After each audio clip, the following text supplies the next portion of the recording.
Question 1 for you. Pag hindi kayo magkasama, sino ang unang tumatawag o nag-text ng I miss you? Madali lang to.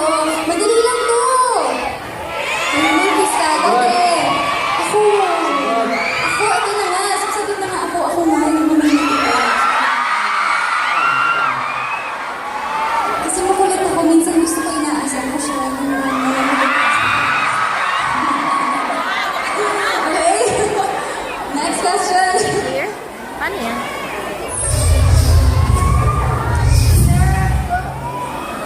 Okay, question number 2 for James. What is the most romantic thing na ginawa sa inyo that really made you blush or feel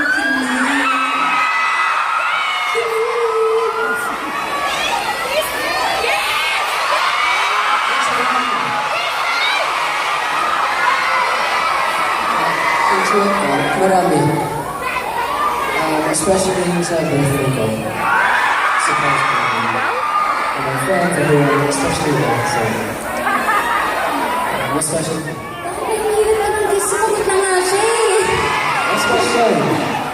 Okay, next question.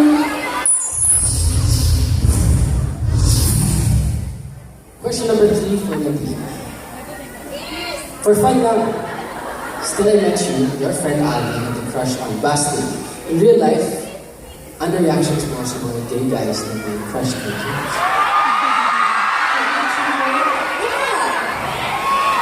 Hindi.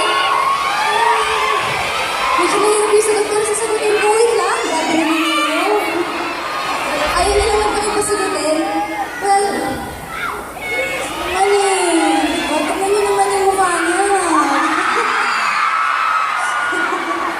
Yun lang yung reaction ko. Pero at least sumagot ako. Okay.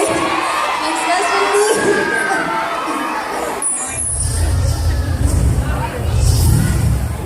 For James. We're excited for your next trip together. Saan ang next romantic vacation mo? Yes or Pero secret mo.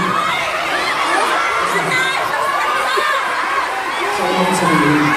So, gusto mo ba?